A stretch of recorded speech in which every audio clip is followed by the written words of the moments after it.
Great. Thank you very much, Albert. And I will ask if I think hopefully someone can move through the slides. So I will just offer a cue to move through the presentation.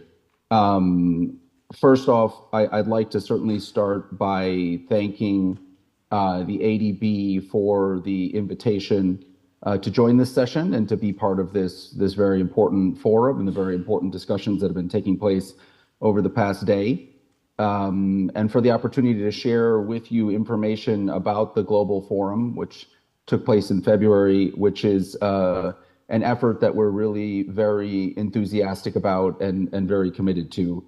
And I certainly would like to thank the ADB for its partnership in bringing the forum to fruition.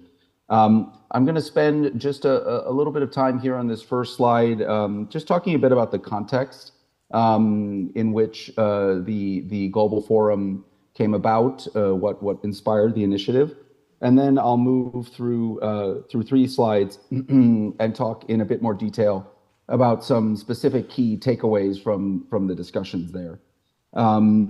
But just by way of background for the benefit of the participants here today, the IFI Global Forum for Food System Transformation, which we were very pleased to co-host along with the Asian Development Bank, as well as the Stanford Doerr School of Sustainability, was really inspired by the success of the action plan to address food insecurity that the IFIs, including the World Bank, as well as the regional development banks and the ADB, IFAD, and the IMF, developed in 2022 in response to the devastating food security crisis, of course, of which we're all very aware.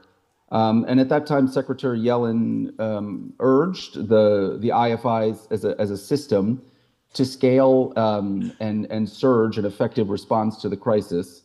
And the IFI, the action plan served really as an orienting framework that proved instrumental in shaping what was really a very impactful response. And indeed, we saw across the institutions, across the systems, that the IFIs rose to the challenge and played a really important role in providing swift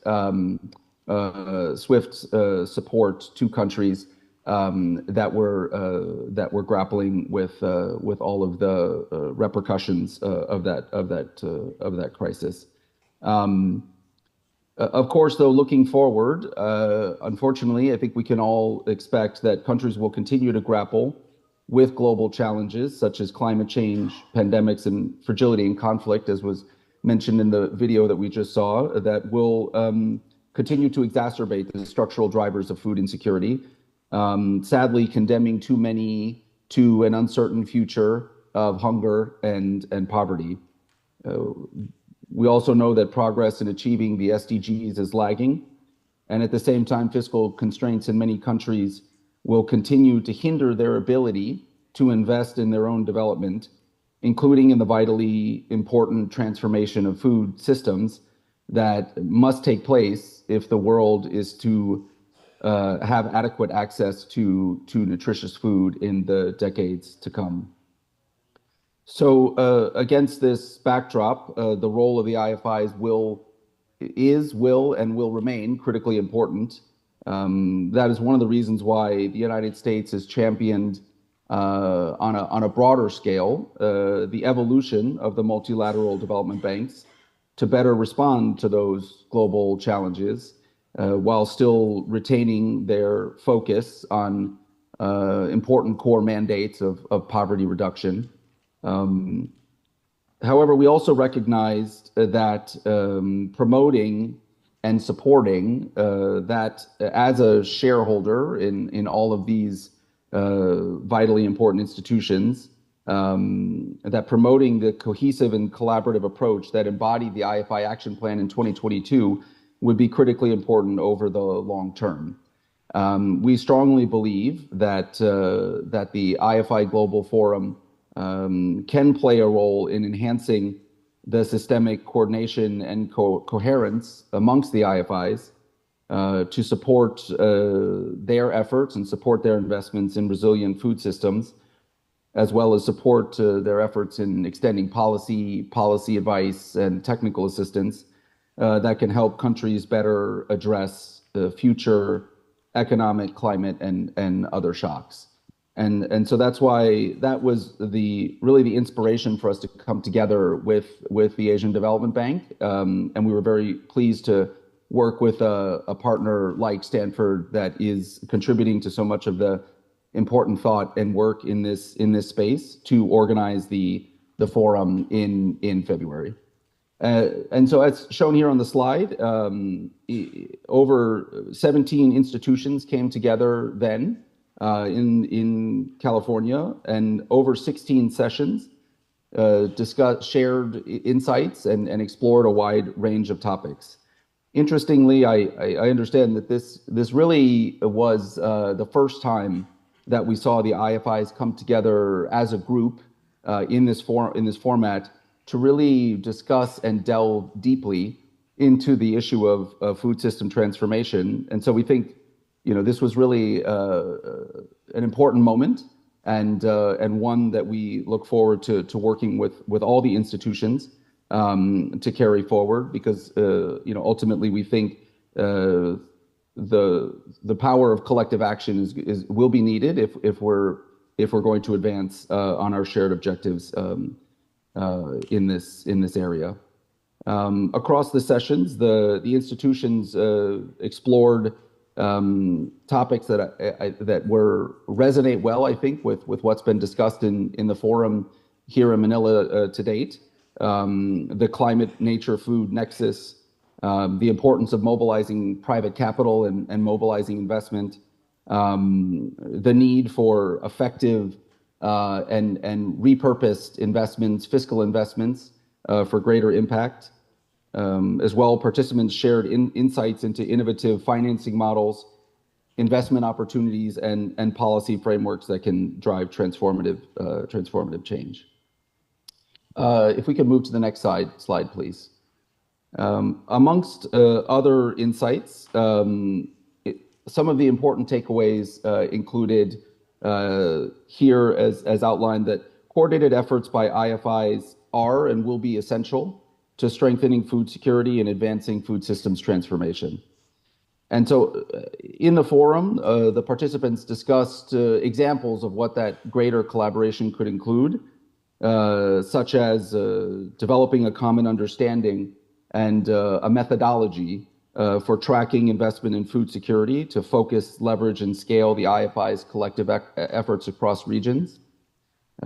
Developing cohesive approaches through joint diagnostics to leverage comparative advantage and to pool efforts, ultimately as well for the benefit of countries and clients. Collaborate on and coordinate on policy-based lending to streamline and reduce transaction costs and increase effectiveness. And as well, joint efforts to foster innovation to address long-term food security objectives, including in partnership with the private sector investing in agribusiness. Next slide, please. A key takeaway and really a theme that throughout the discussions in the Global Forum was the criticality of the climate-food-nexus. And indeed, it is a key driver. It's a key determinant of food systems transformation and really underscores the importance of an integrated approach. And so the theme today on partnership, I think, is very much aligned with the important takeaways from the forum. I'd also like to highlight that it's very important that we take advantage of the momentum coming out of COP28 that was embodied in the Declaration on Sustainable Agriculture. So during the forum, we discussed that the IFI should seek to actively incorporate elements such as promoting sustainable agricultural practices, reducing deforestation, and adopting agroecological approaches that sequester carbon and promote climate resilience in project design. that track nature finance along with climate finance and food security investments. It's important that the institutions seek to scale up climate-smart agriculture using nature-based solutions and digital technology that is both accessible and affordable. And finally, that there should be a focus on landscape, seascape approaches to project design that could accelerate the adoption of sustainable water management practices, agroecological practices, and integrated farming systems. Next slide, please. And finally, I think certainly, and I think really a critically important takeaway, if not the most important, that partnerships are paramount to success in this effort. And so, without question, the IFI's contribution to global food security, our collective contribution to global food security, will be more effective if we do so in partnership with developing countries, with the private sector, civil society, and academia, partners such as Stanford. These partnerships will contribute to capacity building by leveraging the strengths of different entities, will help empower stakeholders with the skills and knowledge needed for sustainable and resilient food production, and allow us to pool our shared resources. Ultimately, our collective voice is more impactful than each working individually, and I think agree fully that collectively we can have a greater influence on policy and on accelerating progress than each alone. Next slide. I think this is my last slide, so I'll just say in closing that looking ahead, we at Treasury are very committed to working with the Asian Development Bank and the other IFIs to institutionalize the Global Forum through annual convenings and through specific working groups to carry forward I think the real consensus that there was across these takeaways and across a range of topics.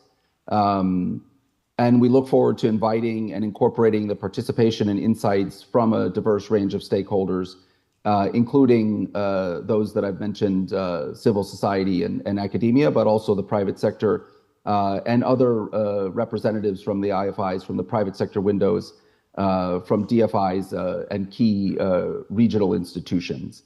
And so very much, we're very enthusiastic about what can be accomplished this year, but at the same time, we feel a great sense of urgency and responsibility. The system as a whole must do more to respond to the needs of developing countries. And we feel that the IFI Global Forum is going to be an important vehicle and an important tool in helping us collectively accomplish that. So now I'd like to turn the floor over to our good partner, Ching Feng, to carry forward the rest of the presentation. Thank you.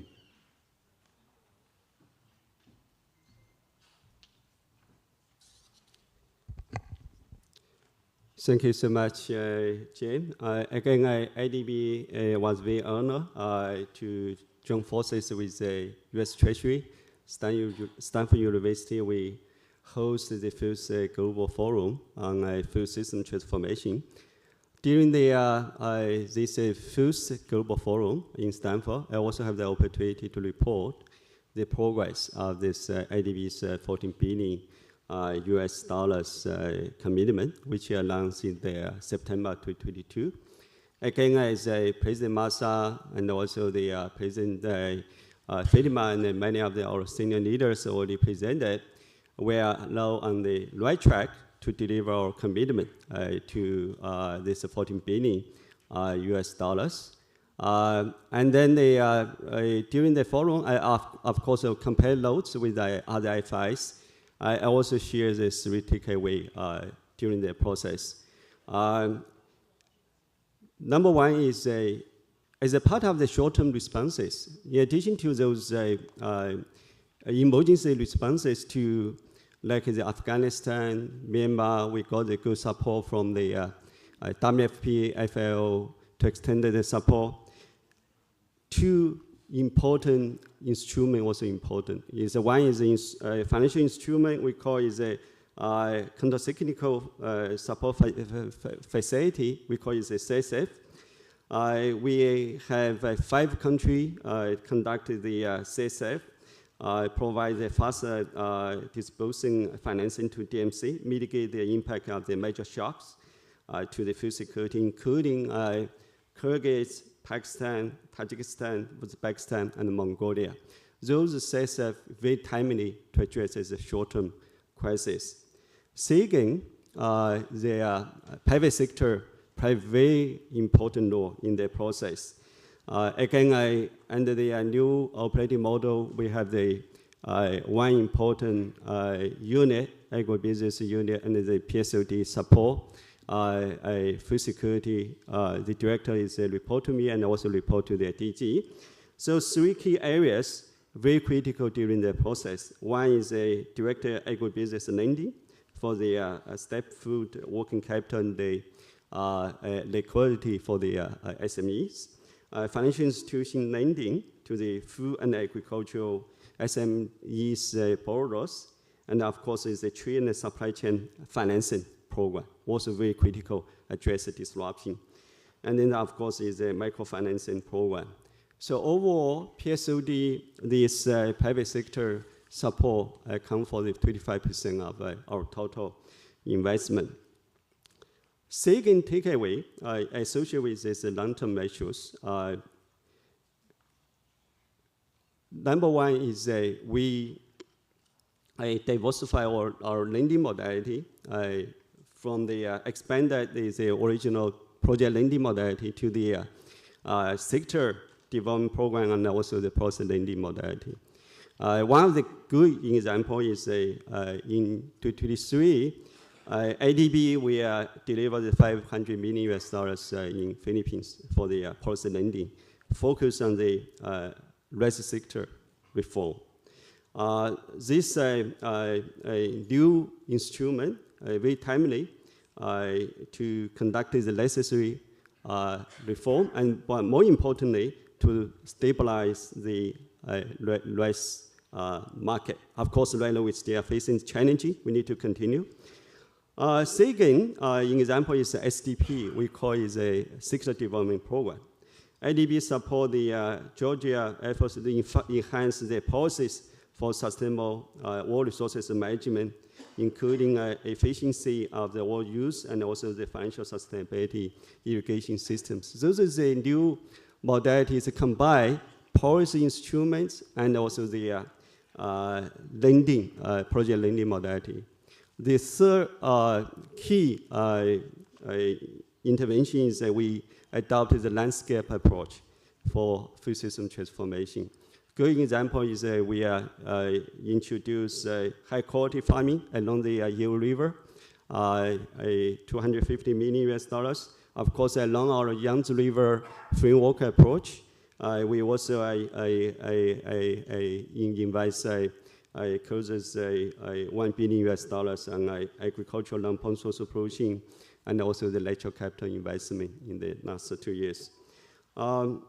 The third take, through the process, of course, many of the colleagues already know, with this new operating model, IDB, we established the new sector office, called agricultural, food, natural, and rural development. Basically, we are consolidating one of the exports in this area, including sovereign and also the private sector under one roof. So we can create the critical mass to address the issues, and same time, we are also can meet the urgent needs from our government. The next slide. So look forward, of course, in the Stanford, we were also talking about, our IFI facing the demand from the COP28 Declaration, Sustainable Agricultural Resilient Food System, and also the climate actions. 159 countries signed the declaration. We need to go forward. In Asia Pacific, 2 things very critical. We are 50% of the world and the large population live in Asia. But at the same time, This region also is facing a triple crisis: degradation of the ecosystem, impact from the climate change, but more importantly, the increased risk of the food insecurity. And then the COP28, basically to say we need to scale our investment in the adaptation. But at the same time, when we say agricultural food system suffering from the climate change, biodiversity degradation, we also say there exists the hidden cost of agricultural food system. Agricultural food system also can be very important part of the solutions. Come to the next slide. So this slide basically shows this is a sort of the dynamics of this our rice farming system. One is, of course, President Massa already say in 2022, 2023, rice price in Asia already increased 40%. And then now the problem is we are right now is a double threat. Rice price increase, but we will continue support the rice productions. We also probably, if the farming practice is not sustainable, also contribute to ecosystem degradation, but more importantly, contribute to the GHG emission. Rice farming, if not sustainable, going to contribute 40% of the methane emission. And the methane emission basically is over 28 times of the GHG potential. This is a very scary picture. So again, according to the Food System Economics Commission report, environmental costs of our investing in the food system come for the $3 trillion each year.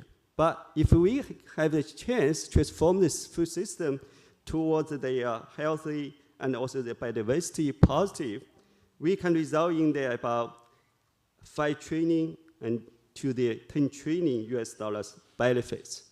So in this way, the urgency to transform the food system is so important. So this is one of the key things we also discussed in the IFI Forum. Come to the next slide. This is my last slide. So of course, after the IFI Forum, each of us is talking about 2025 beyond, talking about the next 5 years, what to do. From the IDBN, we think this is a 6 component, super important. I think we are, one of us agree, this is sort of the 6 pathway to transform the food system. We quickly go through this 6 pathway. Of course, it also requires a partnership to work together for this 6 pathway. The first one, of course, is a short-term. The emergency responses mechanism is super important. And then again, as I say, is the CSF, and also the budget support, the catch trace for, and also working together with WFPFF, all of them very, very critical. This is the number 1. Number 2 is continue our policy intervention, particularly in the rice sector in this region. We need to develop the more transparent and also reliable agricultural market. Only this way we can have the more resilient agricultural value chain and also empower agribusiness become more efficient, and also we have a way to distribute the food. This third component, we're talking about adopt a value chain approach to transform the food system. Again, because of the fragmentation, sometimes we only focus on the production, or is a sort of the distributor or the suppliers, the retailers, and so on and so forth. We need to have the more systematic way involve all of the stakeholders from the farm to fork and cover all activities related to the producing, consuming food. Only that way we can address also the food waste. Of course, our intervention can involve the transformation of the efficient utilization of the inputs, including seeds, fertilizer, and also the covering both the farm products and also final food products as well. And support activities can include extension services, research and development, technical education, logistics, the marketing, and also the finance. The fourth component, very critical, also associated with our forum is the climate-food-nexus, is how we report the agricultural subsidy, and then we can create the new incentive to shift the government support to their nature positive infrastructure. Again, from the IDB experiences in the past few years, we have a very good intervention, particularly for the restoration of lakes and the wetlands to treat the wastewater and also improve the water storage.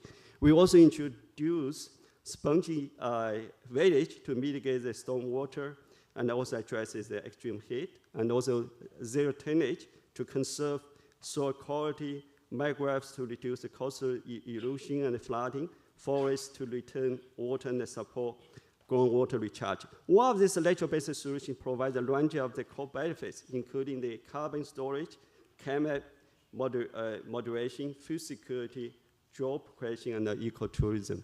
So under the new institutional setup, we created a particular natural capital and the environment team where there are one director and also dedicated team to deliver this component. Fifth component, of course, also associated with the repurposing agricultural subsidy. We need to focus more on their investment in their productivity enhancing infrastructure. This involves load collectivities, a port facility to address the supply chain disruptions. But more importantly, is to provide the adequate storage and also the transport infrastructure. In that way, we can also address food losses. Finally, one thing in this room and yesterday, we also discussed about this supply of the healthy and the nutritious food. We understand the importance. In the IFI Forum, very beginning, this component was not included, but last minute, we agreed to include the nutrition security. But up to the last few months, we like to figure out how the IFI is going to deliver the nutrition security. We know the importance. We know the key component, nutrition education, nutrition labeling, regulation, food fortification, diversification, food safety, prevention of the non-communicable diseases. One of them very important, but we lie there to really create dedicated program for the nutrition security. John from WP and myself, we conducted one brainstorming in Bangkok just 2 weeks ago. Of course, we have some takeaway, but it's more is an awareness-raising perspective, but not yet mainstream in the FI sort of operations. From the IDB end, of course, we created the cross-sector working group on the nutrition security, including the agricultural, health, education, finance. One of the key people were in the same loop. My sector taking lead for that. But again, will really require strong partnership, working together with one of the key stakeholders in this room, can scale up and also design the dedicated program on the nutrition security. Let me just pause here. Albert, over to you. Thank you so much.